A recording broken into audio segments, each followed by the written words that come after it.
What happens when a sitting U.S. Congresswoman, herself a decorated veteran, confronts the Secretary of Defense over his belief that women don't belong in combat? What unfolded inside that hearing room wasn't just another tense political exchange, it was a full-on collision between outdated stereotypes and lived military experience. Representative Chrissy Houlahan didn't tiptoe around the issue. She came armed with facts, direct questions, and the kind of credibility only a service member can bring. And when Secretary Hegseth tried to dodge her simple yes or no questions, the moment quickly exposed how deep certain biases still run at the highest levels of leadership. It depends Yes on or no, sir. Depends on the context. Yes or no. Yes or no. Are men and women capable of causing death? It depends on the context. Yes or no. It depends on the context. It's unbelievable to me that you can't come up with an answer whether or not a man or a woman can cause death. That's an obvious yes. Would it be fair to say that the U.S. military trains our soldiers in multiple ways to be capable of causing death, whether they are men or women? That's a big part of our job. Yes. Would it be fair to say that both men and women are capable of pulling a trigger of a rifle to cause death? Yes or no? Sure. And would it be fair to say that both men and women are capable of operating an unmanned combat drone or maybe pushing a button to launch a missile to cause death again? Yes or no? I know what you're getting at, ma'am. Yes? But it is, So lastly, men and women sir, carry equipment differently, lastly, a 155 sir, round lastly, differently, sir, a rucksack differently, reclaiming a my 240 Bravo time, machine gun I asked differently. about There missiles are and drones, different- sir. It is the gentlelady's Reclaiming my time. time. men and Reclaiming women. my Just time, pause. sir. It is the gentlelady's time. Would it be fair, finally, to say that both men and women are capable of piloting a jet or a helicopter to combat people and to cause death as a consequence? A lot of wonderful female Yes pilots. or no?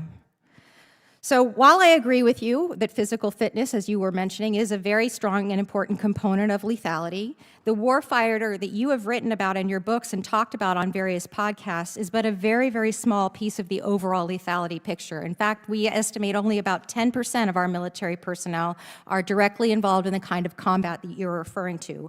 Rather, 90%, that's the math, of our troops are doing other jobs that support and enable those 10%. So to put it simply, lethality cannot be measured solely by the damage that a 6'3", 225-pound Christian male with a rifle can do to the enemy anymore. Sure, I agree he's part of that solution, but it is an incomplete and at best very dangerous and very homogeneous description of that. Lethality is equal parts technical skills, tactical experience, cognitive problem solving, and physical fitness. It's not about one person, but it's about many. It's not about blue or red. It's not about liberal or conservative, Christian, Jewish, or agnostic. It's not about North and South. Here are some statements that you have said previously about women in service. This is 2024, sir, not when you were a 19-year-old. You have said that women are life givers, that dads push us to take risks, and that moms put the training wheels on our bikes, that we need moms, but not in the military. Secondly, you have said, I am straight up just saying we should not have women in combat roles. It hasn't made us more effective, and it hasn't made us more lethal. With what's left of my time, sir, I will say to you that women have served our country for 200 plus years in our militaries and in service and protection of our nation. They are watching you, what you do and what you say, and we deserve better from you. Women can and do serve with lethality today. We can and do all of the jobs that are required of us. Yes or no, do you believe military women should be in all roles in the military? Women have joined Yes our or military no, sir? in record numbers Should under this women be administration. in all roles in the military? Standards should be high and equal for Yes all or positions. no, sir? We agree. Should they Standards- be in all roles in the So military? my job is that yes 10% or no? stays as sharp as Reclaiming my possible. time. Standards should be high and equal. Reclaiming my time. Will you agree that that women should be able to perform in all combat roles, assuming they meet the standards? Gentlelady's time's expired. It's all about standards. Before we move to Disappointing. This wasn't about partisan talking points, it was about whether the United States military is finally ready to respect every soldier who meets the standard, regardless of gender. And what happened next left everyone stunned. Chrissy Houlahan isn't your typical politician. Representing Pennsylvania's 6th District, she brings more than legislative experience to the table. She's a veteran, a former Air Force officer, and someone who grew up surrounded by family members who also wore the uniform. To her, debates about who is worthy to serve aren't abstract. They're deeply personal, rooted in lived sacrifice and generational service. That authenticity is what gave her words so much weight when she looked across the table at Secretary Hegseth. She wasn't asking for concessions. She was demanding respect, not just for herself, but for every woman who has stepped into uniform and proven her commitment to defending the nation. The confrontation didn't come out of nowhere. Secretary Hegseth has been known for years to emphasize one word above all others when talking about the military lethality. He's written about it, spoken about it on podcasts, and used it as a core measure for readiness. But behind the rhetoric lies a deeper problem. His past remarks about women in the armed forces have drawn heavy criticism. He's described women primarily as life-givers, suggesting that while fathers teach risk-taking, mothers are better suited to nurturing. He's stated outright that putting women in combat roles hasn't made the military more effective or more lethal. For many, those words were outdated, even insulting. For Houlahan, who had spent years proving her capabilities alongside men, they were unacceptable. So when her turn to question the secretary arrived, she went straight for the jugular. She asked him to define lethality in its simplest form, being capable of causing death. Then, instead of letting the conversation drift into vague generalities, she pressed him with a series of rapid-fire yes or no questions. Can women cause death just as men can? Can they pull a trigger? Can they operate a combat drone? Can they push the button that launches a missile? Can they pilot a jet into combat? Every question was designed to be clear, direct, and undeniable. Yet each time the secretary hesitated. He dodged, repeating that it depends on the context. The scene quickly grew tense. Houlahan's frustration was visible as she pushed him to give a straight answer. To the audience watching, the exchange exposed something bigger than semantics. It revealed how deeply ingrained biases can be, even when the facts are undeniable. Every soldier is trained to take lethal action when necessary. Women have been doing it for years. Yet by hedging and contextualizing, the secretary made it sound as though women's capabilities were conditional, whereas men's were assumed.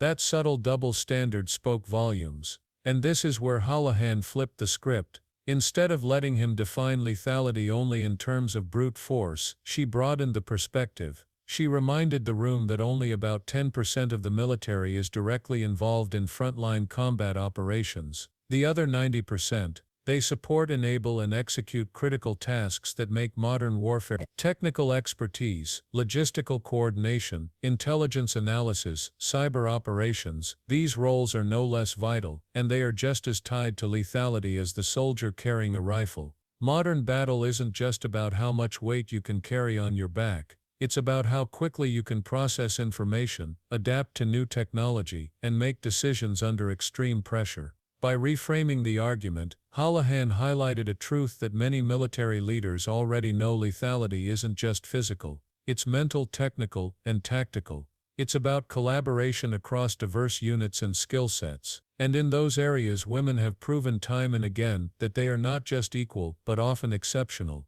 Yet by clinging to an outdated definition rooted in raw strength, leaders risk sidelining talent that the military desperately needs. The confrontation grew even sharper when Houlahan brought up his own words from the past. She reminded him of his comments suggesting that women don't belong in combat, that their presence hasn't made the armed forces more effective. She contrasted those remarks with the reality of today's battlefield. It's not 1980 anymore, she said. It's 2024. The roles of women in the military aren't theoretical, they're real, proven, and indispensable. Female pilots, commanders, and frontline soldiers have already demonstrated their capabilities in combat zones around the world. To continue suggesting otherwise isn't just dismissive, it's dangerous. But beneath the surface, this clash revealed a broader truth about how these debates are framed. Critics of women in combat often fall back on the idea of standards. They argue that standards shouldn't be lowered, that effectiveness will be compromised.